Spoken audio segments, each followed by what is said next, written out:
السلام علیکم ناظرین گرامی، آج آپ کو دربار حضرت سخی سرور کی میلے کے متعلق اپ ڈیٹ کے حوالے سے آگاہ کرنے کے لیے حاضر ہوئے ہیں۔ معزز دوستو، میلہ 2022 844واں عرس جس کی تیاریاں زور و شور سے جاری ہیں۔ ناظرین، ہر سال لوگ یہاں لاکھوں کی تعداد میں حاضر ہوتے ہیں، جن میں پاکستان کے علاوہ انڈیا سے بھی لوگ حاضری دیتے ہیں۔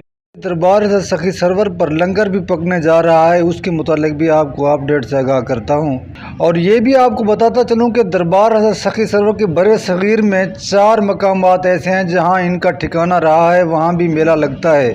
معزز دوستو، دربار حضرت سخی سرور کے 10 کلومیٹر کے فاصلے پر ایک ہفتے کا میلہ لگتا ہے جسے میلہ مویشیاں کہا جاتا ہے۔ اس کے احکامات بھی جاری ہو چکے ہیں اور وہ اپنے آب و تاب کے ساتھ 22 فروری سے 28 فروری تک لگے گا۔ اس میلے کو بھی دربار حضرت سخی سرور کے میلے سے منسوب کیا جاتا ہے۔ جو ہی وہ میلہ 1 مارچ کو ختم ہوتا ہے تو وہ کنورٹ ہو کر دربار حضرت سخی سرور پر شروع ہو جاتا ہے۔ اس میلے کو مقامی لوگ جلسہ کے نام سے بھی یاد کرتے ہیں۔ اب یہاں کے لوگوں کا یہ خیال ہے کہ دربار حضرت سخی سرور کا میلہ کنفرم لگے گا، کیونکہ اگر میلہ بند ہونا ہوتا تو وہ ہفتے 10 دن کا میلہ جلسہ جسے کہتے ہیں، اور دربار حضرت سخی سرور کے صرف 10 کلومیٹر کے فاصلے پر ہے، اس کے جاری ہونے کے احکامات نہ آتے۔ اب وہ بھی شروع ہو جائے گا اور دربار حضرت سخی سرور کا میلہ بھی لگے گا۔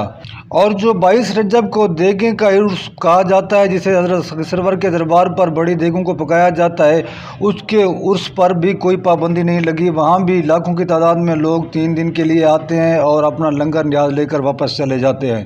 اور جو یہ 22 رجب والا عرس ہے، یہ 3 دن کے لیے ہوتا ہے۔ جو ہی وہ 3 دن عرس کے ختم ہوں گے تو میلہ شروع ہو جائے گا۔ دوستو، اگر آپ بھی دربار حضرت سخی سرور کے میلے پر آنا چاہتے ہیں اور تیاریاں کر رہے ہیں تو آپ بے شک آئیں اور کنفرم کر کے آئیں، کیا کوئی پابندی تو عائد نہیں ہوئی۔ اس لیے ہماری ویڈیو کے ساتھ جڑے رہیں، ہماری ویڈیو کو لائک کر کے چینل کو سبسکرائب کر دیں۔ جو ہی اپ ڈیٹ ہوگی ہم آپ تک پہنچائیں گے۔ ملتے ہیں اگلی ویڈیو میں، اب تک کے لیے اللہ حافظ۔